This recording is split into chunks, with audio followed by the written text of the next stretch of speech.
때 함께 나눌 말씀의 제목은 사도행전 12장 23절부터 25절의 말씀입니다. 사도행전 12장 23절부터 25절의 말씀.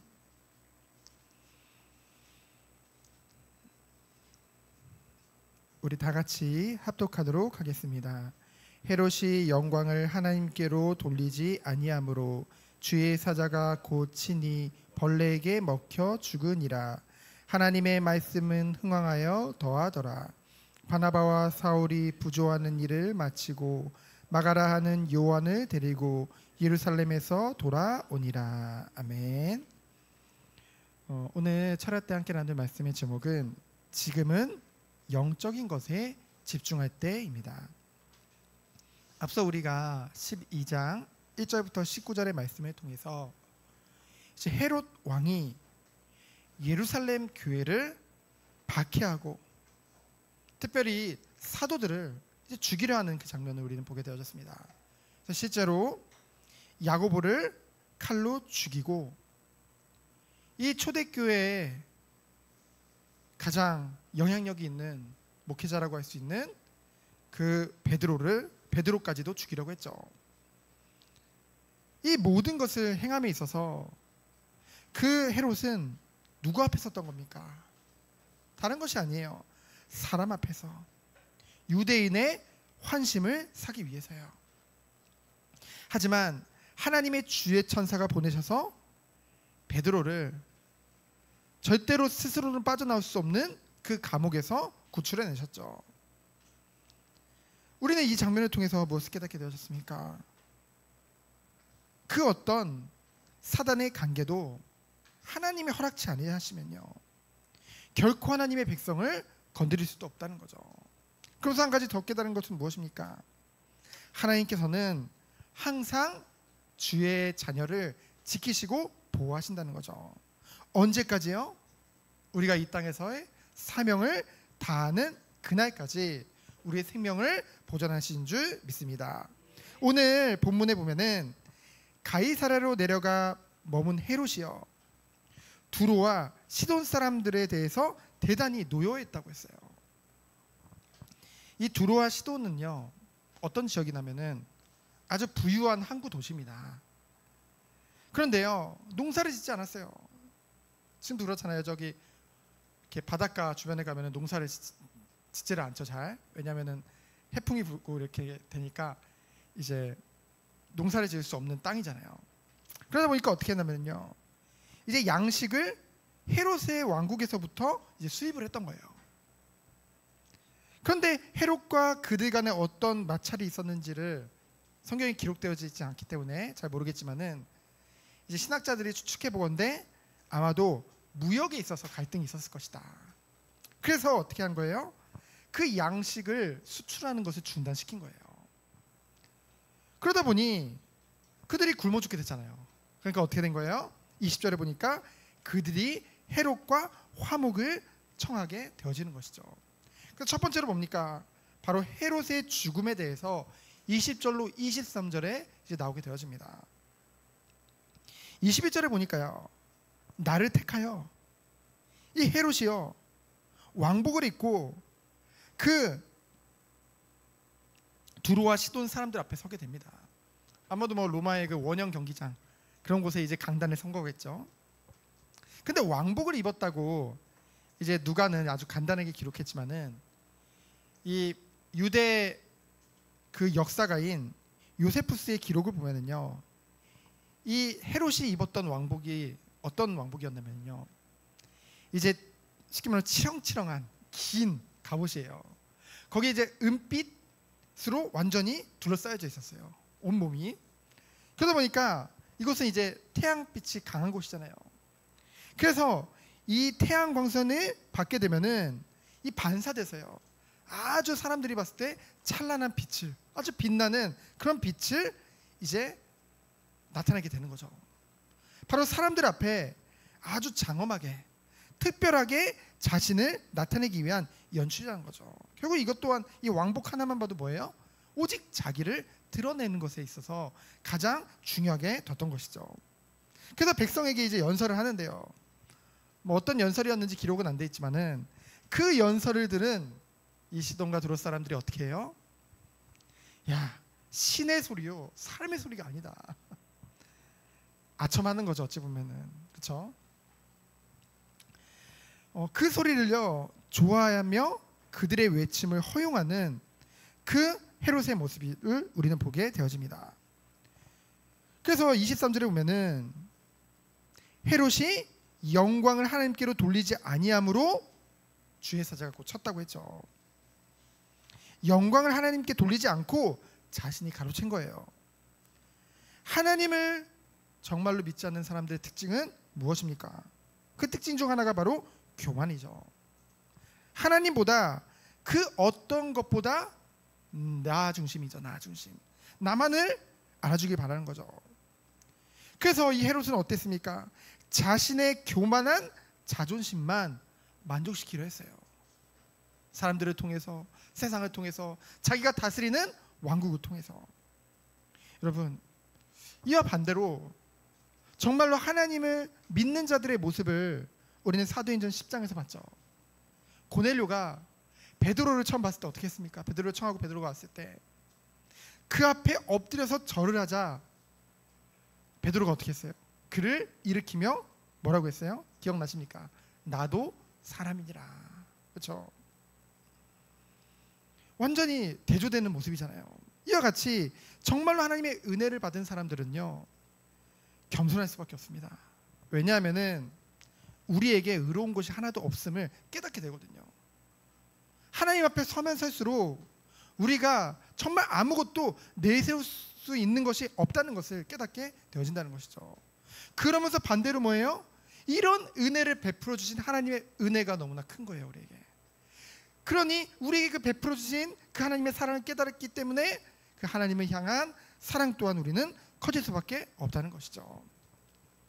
그래서 정말로 하나님의 은혜를 받으면은 하나님만을 높이길 원하고 자신은 낮추는 겸손의 모습을 지을 수밖에 없는 것입니다.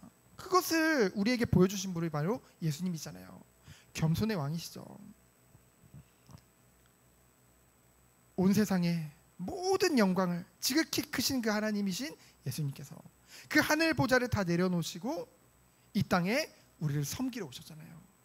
우리의 죄를 위해 십자가에서 죽으시기 이 땅에 오셨잖아요. 그 사랑이죠.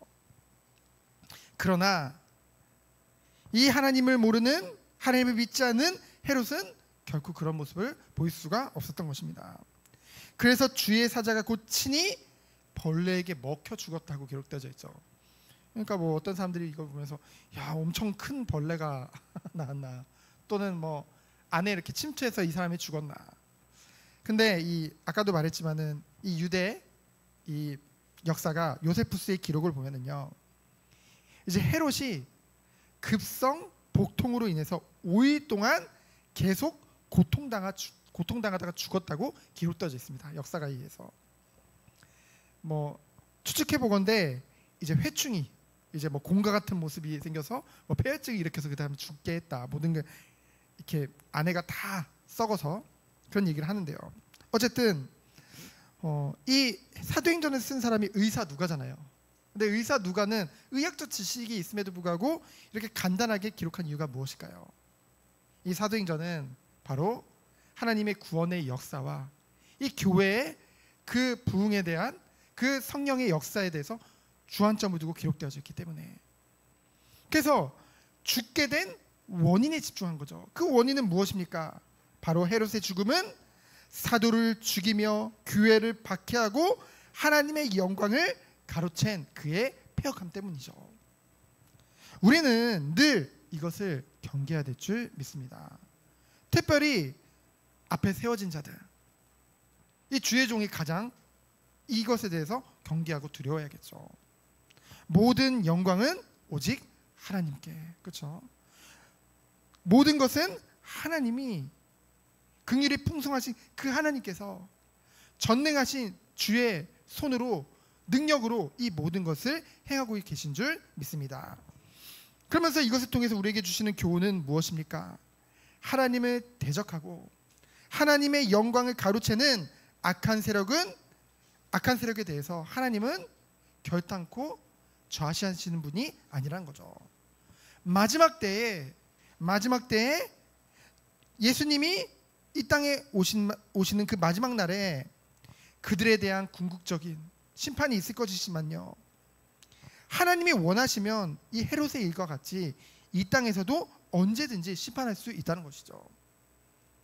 그래서 우리는요, 핍박이나 박해를 두려워하거나 또는 악인이 형통해하는 것에 대해서 억울해하거나 하나님이 안 계시나? 이런 의심 또한 할 필요가 없는 것입니다. 왜 그렇습니까? 하나님은 하나님의 때에 반드시 이 죄악을 좌시하시지 않으시는 하나님께서 반드시 이것을 어떻게 하실 거기 때문에요? 죄를 갚으실 것이기 때문에 우리는 그것을 믿으면서 나가는 것이죠. 신원하신다고 하죠. 그러면은 두 번째로 뭡니까?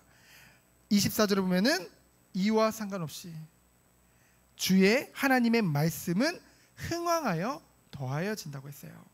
이 흥왕이라는 뜻은 뭐냐면요, 식물과 같은 이 생명체가 거침없이 자라나는 것을 의미한다고 합니다. 그러면은 이 하나님의 말씀이 복음이죠. 이 복음이 마치 거침없이 자라나는 식물들과 같이 외적으로 계속 성장해감을 말하는 거예요. 아무리 박해가 일어나고 국가 권력이 개입해서 그 기독교를 아무리 박해하려고 해도 그 하나님의 이 성령의 역사를 그 누구도 막을 수 없다는 것입니다. 오히려 이 하나님의 말씀은 어떻게 됐어요? 전 지역에 널리 전파되어 교회가 계속 성장되어지는 것을 우리는 보게 되어지죠. 그래서 세상의 박해가 강하면 강할수록 더욱더 크게 번성하는 강한 생명력을 지닌 것이 바로 교회요 성도인 줄 믿습니다. 그래서 어떠한 회방이나 박해도 하나님의 말씀이 전파되고 또 교회가 성장하는 것을 막을 수 없다는 것이죠. 왜냐하면 세상의 그 어떤 것도 감히 하나님을 대적해서 이길 자가 아무도 없기 때문에 요즘 이제 각 교단들마다 이제 총회를 하고 있습니다. 가을 총회를 하죠. 저희도 10월 달에 있는데 무엇이 제일 이슈냐면요, 지금 차별금지법에 대해서 굉장히 총회마다 이슈가 되어졌습니다. 그래서 고신총회에 어떤 목사님이 뭐 각 총회를 도시면서 뭐 합동총회나 통합총회나 이 총회를 하는 곳에 가서 이것에 대해서 이제 말을 해주는데요. 제가 그 영상을 하나 봤어요. 그분들이 틀어준 영상을 봤더니 뭐냐면은 이제 이미 이 차별금지법이 먼저 시행된 그 캐나다 이 교회의 모습인데요. 저는 굉장히 충격을 받았습니다. 이제 그 교단 차원에서 동성애를 허용한 거예요. 제가 아니다 라고 얘기를 하는 거예요. 그랬더니 그 캐나다의 한 교회에서 오랫동안 담임 목회를 하시던 분이 그것에 대해서 교단의 결정에 대해서 반대를 한 거죠. 그래서 그분이 주일날 예배를 심리하고 있어요. 설교를 하고 있었어요. 근데 갑자기 교단의 목사들이 와서 그 사람을 강대상에서 끌어냈습니다. 그래서 발표하는 거예요. 이 사람이 우리 교단의 이런 그 결정을 존중하지 않았기 때문에 지금부터 이 교회는 우리가 하겠다 말을 하는 거예요. 저는 무엇에 충격을 받았냐면요, 하나님을 두려워하지 않는 그 사람들의 모습. 뭐냐면은 예배는 하나님 앞에 드리는 거잖아요. 아무리 그런 일이 있다 할지라도 자신들의 주장과 신념보다 더 중요한 것이 하나님께 예배 드리는 건데 그 예배 시간에 가서 그를 끄집어냈다는 것이 너무 충격적이었고요. 그런데 어떻게 그것을 허용하는 그런 것을 교단에서 결정할 수 있을까? 하나님의 말씀하고는 반대되어지는데요. 그래서요, 뭐냐면은 이 차별금지법을 막기 위해서 이제 우리가 다 같이 모여서 기도해야 된다. 그래서 뭐 100만 명인가 200만 명만 모이면은 정부에서 모른 척할 수 없을 것이다 그런 말씀하시는데 그 마음은 이해는 하는데요. 그러면서 뭐라고 그랬냐면은 그게 이제 차별금지법이 되면은 뭐 교회가 다 교회 미래는 없다. 다음 세대들이 우리의 자녀와 손자들이 하나님 앞에 정말 설 수가 없다, 그런 얘기를 하더라고요. 저는 그 얘기를 들으면서 그 마음과 심정은 이해가지만은 한편으로는 오늘 말씀 본문을 묵상하면서 그런 생각을 하게 되어졌습니다. 하나님은요, 하나님의 구원의 역사를 멈추지 않는다는 거죠. 그럼 우리 가만히 있으라는 얘기냐? 아니요. 우리가 모여서 200만 명이 모여서 그들에게 힘을 보여주는 것이 아니라, 우리는 우리가 있는 자리에서 함께 모여서 기도할 수 있지만은, 함께 모여서 기도하면 더 기쁘겠지만은 못 가더라도 우리는 정말 마음으로 기도해야겠죠. 그러면서 무엇을 믿어야 됩니까? 하나님은요, 반드시 주의 구원의 역사를 멈추지 않는데요, 그 일을 이룰 그 남은 자들을 반드시, 그것에 생명 거는 자들을 하나님은 남겨놓으셨다는 것이죠. 그래서 정말로 우리는요, 이 마지막 때, 이럴 때일수록 우리가 정치적으로나 뭔가로 싸우려고 하는 것보다는 우리는 무엇에 집중해야 되겠습니까? 바로 영적인 것, 예배에 중심을 두고 인도받아야 될 줄 믿습니다. 여러분, 코로나 팬데믹 이후에 가난한 성도들 너무 많이 생겼다고 하잖아요. 가난한 성도가 뭡니까? 반대로 하면 안 나가 성도. 그래서 교회에서 그냥 인터넷으로 들이다가 아예 그냥 눌러 앉은 거예요. 여러분, 그것이 코로나 때문이라고 생각합니까? 코로나 때문이라고 생각합니까? 핑계일 뿐이에요. 오히려 하나님은 그 시간을 통해 구별하시는 거죠. 그러면서 뭐예요? 더 깨어서 기도하라는 거예요. 그러한 자들을 위해 우리는 중보 기도해 줘야 되고, 지금 가난한 성도로 그냥 눌러앉은 사람들은 정말로 하나님을 두려워하며 다시 주 앞에 서야 된다는 것이죠. 정말 안타깝지만, 이런 것을 볼 때 안타깝지만은 사실 하나님은 이런 것을 통해서 구별하시는 것입니다. 그래서 세 번째로 뭡니까?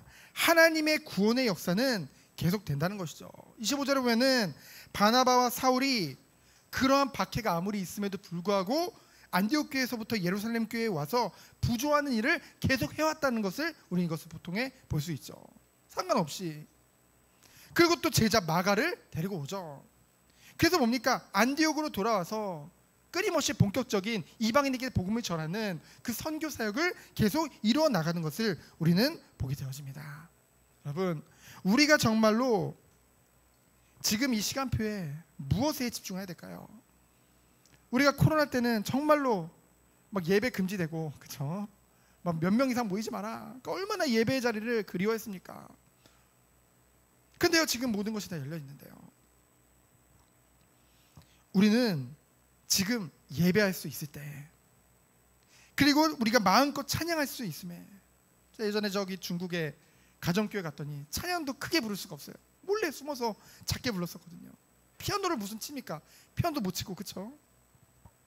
그리고 우리가 기도할 수 있을 때, 그리고 이 강대상에서도 당당하게 이것은 죄이다, 동성애는 죄이다, 동성애자를 미워할 필요는 없습니다. 그들을 영혼으로 사랑해야죠. 하지만 그것은 죄인임을 이제 당당히 말할 수 있는 이때에, 하나님의 말씀을 온전히 전할 수 있는 이때에 우리는 어떤 축복을 누려야 되겠습니까? 마음껏 이 예배에 집중할 수 있을 이때에 이것에 집중해야 될 줄 믿습니다. 이때 정말로 기도하는 한 사람을 하나님은 찾으신다는 거죠. 이 자리에 많이 모이면 좋겠지만은 많이 모이지 않더라도 우리 모인 자들이 정말로 하나님 앞에서 기도해야 될 줄 믿습니다. 지금은 무엇보다 기도할 때예요. 그러면서 우리는 마지막 때를 준비하며 지금 이 힘과 이 능력을 갖춰야겠죠. 그렇죠? 앞으로 더 어려운 시대가 올 텐데, 이렇게 하나님이 마음껏 우리에게 예배드릴 수 있는 은혜를 허락하셨을 때 우리는 마음껏 주 앞에 함께 모여 예배드리며 기도하며 주님만을 바라보는 우리 모든 성도님들이 되어지기를 예수 그리스도 이름으로 축원드립니다. 시간 기도합니다. 하나님 감사합니다. 지금은 영적인 것에 집중할 때인 줄 믿습니다. 매일매일을 예배 중심으로, 오직 하나님 말씀 중심으로 인도받는 우리 모든 성도들로 주께서 축복하여 주옵소서. 살아계신 예수 그리스도 이름으로 기도합니다. 아멘.